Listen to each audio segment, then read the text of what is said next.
Did you know there's a plant that instantly folds its leaves when you touch it? It may look like magic, but it's actually one of nature's most incredible survival tricks. Meet the sensitive plant, also known as Mimosa pudica. This fascinating plant is famous for its ability to move within seconds.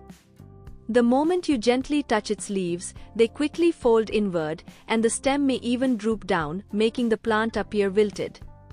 But why does it do this? Scientists believe this is a clever defense mechanism. By suddenly closing its leaves, the plant looks damaged or less appealing, helping it avoid being eaten by insects and grazing animals.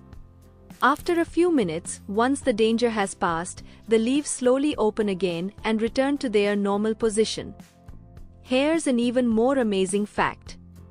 If you keep touching the plant over and over without causing any harm, it may gradually stop closing its leaves.